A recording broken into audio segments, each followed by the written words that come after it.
Shalom saudara terkasih dalam Tuhan Yesus Kristus. Semangat pagi. Sekali lagi semangat pagi saudara. Luar biasa bila kita dapat bertemu kembali pagi hari ini. Mengapa saya katakan semangat pagi? Karena hari-hari ini saudara, banyak orang tidak ada lagi memiliki semangat hidup. Kalau kita lihat, bukan hanya orang-orang di luar sana, tetapi orang-orang anak-anak Tuhan juga sudah tidak memiliki lagi semangat hidup, saudara. Oleh karena itu firman Tuhan pagi hari ini, saudara, saya ingin kita semua bersemangat kembali, kita menaikkan, kita kobarkan semangat hidup kita kembali.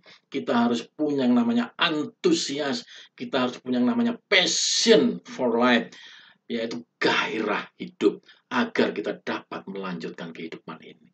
Amin, saudara yang terkasih dalam Tuhan Yesus Kristus.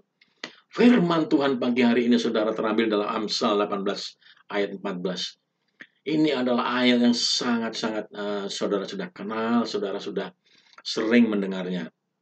Begini firman Tuhan, orang yang bersemangat dapat menanggung penderitaannya atau kesukarannya. Tetapi siapa akan memulihkan semangat yang patah? Ya, orang yang bersemangat saudara dapat menanggung kesukaran dan penderitaannya saudara. Kalau saudara tahu, kalau saudara pahami, hidup ini adalah banyak penderitaannya karena kebanggaannya justru ada dalam penderitaan itu. Kalau saudara tidak memiliki semangat, maka saudara pasti akan kalah, akan hancur di dalam penderitaan, di dalam kesukaran. Oleh karena itu, saudara, saya mau katakan sekali lagi, pentingnya kita manusia hidup memiliki semangat. Karena apa, saudara? Semangat itu adalah energi, saudara. Ya, semangat itu adalah energi. Orang memiliki semangat seperti orang memiliki energi yang sangat diperlukan untuk mencapai tujuan. Ini saudara, ibarat sebuah mobil saudara, ibarat sebuah kendaraan. Semangat ini adalah BBM-nya, bahan bakarnya. So, jika saudara tidak isi itu, tidak recharge lagi, tidak isi kembali itu yang namanya semangat, maka kendaraan saudara, artinya hidup saudara, tidak akan bisa berlanjut. Amin, saudara. Energi, semangat itu adalah energi. BBM-nya, bahan bakarnya dalam kehidupan ini. Oleh karena terus kobarkan semangat, isi terus semangat ini. Apapun saudara, whatever, apapun keadaan situasi yang mengelilingi saudara saat ini. Karena kita semua sama dalam mengalami hal yang sama situasi dan kondisinya. Tidak ada pilihan lain saudara. Tidak ada pilihan lain selain kita bangkitkan semangat kita itu sendiri. Sebagai energi untuk kita dapat melanjutkan kehidupan ini saudara. Amin. Amin saudara yang terkasih dalam Tuhan Yesus Kristus. Nah, contoh saudara, mengapa pentingnya semangat ini? Tuhan juga saudara, Tuhan juga sangat menitik berat, sangat memfokuskan semangat ini ke dalam kehidupan manusia. Tuhan sangat atensi, sangat perhatian sekali kepada semangat hidup manusia ciptaannya.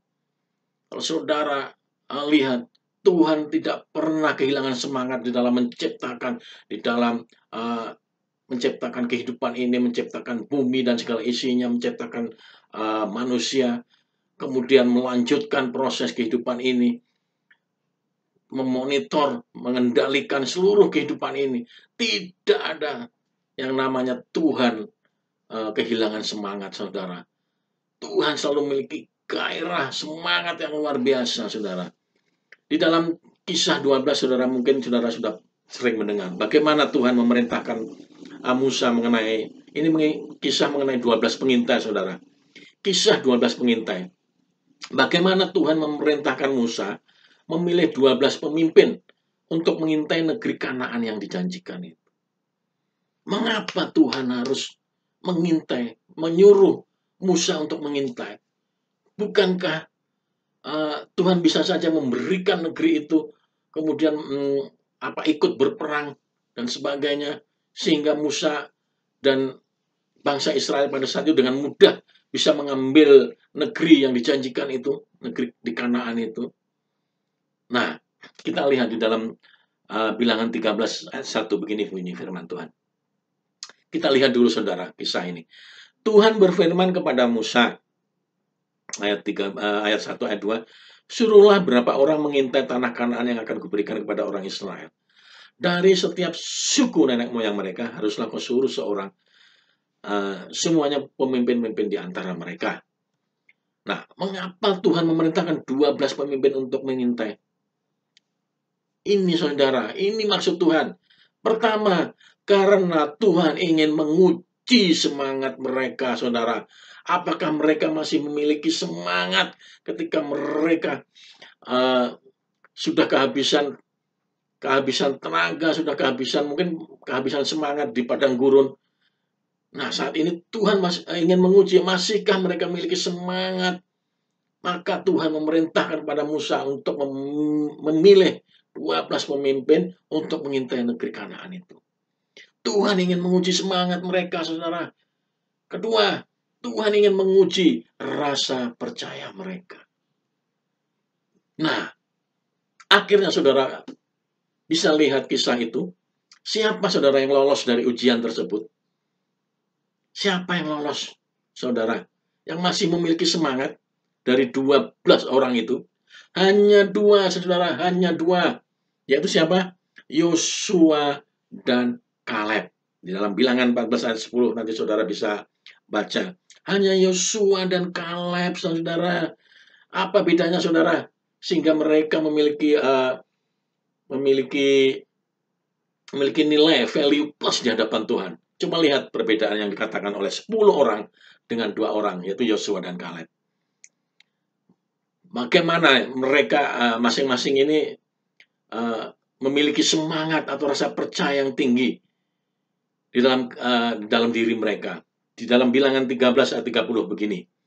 Kemudian Kaleb mencoba menenteramkan hati bangsa itu di hadapan Musa. Katanya, tidak, kita akan maju dan menduduki negeri itu, sebab kita pasti akan mengalahkannya. Wow, luar biasa semangat Kaleb. Semangat Kaleb, dia menggebu-gebu, dia gairah hidup karena dia sangat percaya kepada pimpinan Tuhan. Tetapi berbanding terbalik dengan 10 orang lainnya, saudara, di dalam Bilangan 13 ayat 31. Tetapi orang-orang yang pergi ke sana bersama-sama dengan dia, 10 orang tersebut, berkata begini, kita tidak dapat maju menyerang bangsa itu karena mereka lebih kuat daripada kita. Lihat saudara, lihat perbandingannya antara Yosua, Kaleb, dan 10 orang itu. Yosua dan Kaleb sangat bersemangat untuk menduduki negeri itu, untuk menyerang negeri itu dan mengalahkannya dan menjadikannya tanah leluhur mereka. Tapi 10 orang itu berkata, enggak, saya enggak mau menyerang. Takut karena mereka orang-orangnya lebih kuat, lebih tinggi daripada kita. Semangat mereka, saudara, semangat mereka sudah jatuh. Disinilah, saudara, disinilah mengapa, saudara, Tuhan akhirnya nanti kalau saudara lihat si Kaleb dan Yosua ini memiliki nilai plus, dan akhirnya Yosua nanti akan menggantikan kepemimpinan Musa.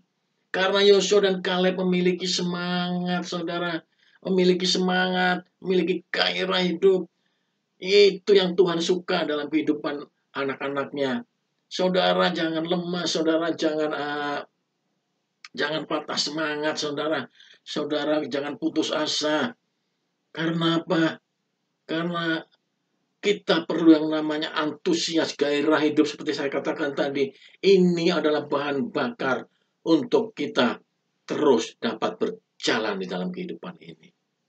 Lagi pula, saudara, kalau saudara lihat, orang yang dalam Tuhan tidak boleh kehilangan semangat, tidak boleh kehilangan antusias, saudara. Saudara tahu kata antusias. Antusias adalah dari kata bahasa Yunani, dari kata entheos. En adalah di dalam, Theos adalah Tuhan. Jadi harusnya orang-orang yang di dalam Tuhan, orang-orang mendapat inspirasi dari Tuhan, harus selalu memiliki antusias, gairah, semangat hidup. Amin, saudara. Amin. Nah, satu tadi apa? Semangat itu adalah energi. Kedua, semangat itu adalah endurance, daya tahan. Kalau energi adalah untuk kita dapat terus berjalan dalam kehidupan ini. Tetapi kalau endurance adalah kita terus dapat bertahan dan sampai tiba di tujuan. Amin, saudara. Pentingnya endurance, saudara. Pentingnya endurance agar kita sampai ke tujuan dan menerima janji-janji Tuhan. Amin, saudara. Amin. Di dalam Roma 5 ayat 3. Begini bunyi firman Tuhan. Dan bukan hanya itu saja, kita malah bermegah juga di dalam kesengsaraan kita. Karena kita tahu bahwa kesengsaraan itu menimbulkan ketekunan. Ayat 4. Dan ketekunan itu menimbulkan tahan uji. Dan tahan uji itu menimbulkan pengharapan, saudara. Ketika kita tahan uji itu adalah sebuah bukti endurance kita, saudara. Ketika kita bisa keluar dari ujian, masalah, kesengsaraan, dan penderitaan itu adalah bukti kita memiliki endurance agar kita sampai, saudara, ke tujuan di mana kita bisa menerima janji-janji Tuhan. Amin. Itulah pentingnya saudara semangat. Kalau saudara tidak punya semangat, saudara, tidak ada daya tahan, tidak ada memiliki energi, maka saudara tidak akan pernah mendengar ceritanya orang-orang tokoh-tokoh Alkitab yang terkenal. Seperti Abraham, di mana dia terus menanti janji Tuhan di usia yang sudah senja, saudara. Tidak mudah, saudara. Kalau orang tidak memiliki energi dan endurance, itu janji Tuhan tidak akan tergenapi dalam kehidupan Abraham. Begitu juga Ayub, begitu juga rasul-rasul yang lain, saudara. Jadi, itu pentingnya kita tetap harus memiliki semangat. Dalam firman Tuhan tadi, siapakah yang akan memulihkan semangat yang patah, saudara? Jangan sampai semangat kita ini kemudian patah. Karena kalau sudah patah, saudara, kita sudah letoy, kita sudah tidak memiliki lagi gairah hidup, maka susah untuk membangkitkannya, saudara. Memang banyak, saudara, motivasi-motivasi dari eksternal. Saudara bisa membaca buku-buku, saudara bisa melepas kepenatan untuk berlibur, saudara bisa mendengar motivasi-motivasi dari orang, dari motivator dan lain. Tetapi itu akan percuma, saudara. Itu akan percuma karena ada satu faktor yang penting dalam kehidupan saudara, yaitu faktor eksternal sendiri, internal sendiri, Mak. Jadi faktor internal dalam kehidupan saudara. Tergantung saudara sendiri, saudara yang menentukan saudara mau bangkit atau saudara mau tenggelam dan terlindas. Amin, saudara. Saudara mau bangkit atau saudara mau terpuruk dalam kehidupan saudara. Oleh karena itu pilihan Anda dalam kehidupan saudara sendiri, saudara. Jadi, saudara, kembali dalam Amsal 18 ayat 14 tadi, orang yang bersemangat dapat menanggung kesukarannya atau penderitaannya. Tetaplah bersemangat, saudara, karena itu adalah suatu hal yang sangat Tuhan sukai, melihat orang-orang yang bersemangat. Kedua, dengan semangat kita bisa menjalani hidup ini. Dengan semangat kita bisa mencapai tujuan dan menerima janji-janji Tuhan. Haleluya, saudara yang terkasih dalam Tuhan Yesus Kristus. Kiranya firman Tuhan ini dapat memberikan motivasi dan semangat saudara, sehingga semangat saudara bisa bangkit kembali. Shalom, Tuhan memberkati.